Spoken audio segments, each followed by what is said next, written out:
For complex parts where the volume is sufficient, the most efficient way of producing the stamping is through a progressive die.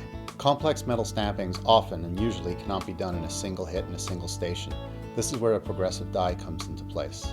In a progressive die, different features of the part are broken into different segments of the die. The ideal progressive die produces a part in its entirety, so one part is falling off with every stroke of the press. This eliminates material handling, improves quality, and because of reduced labor, offers the part at its lowest possible cost.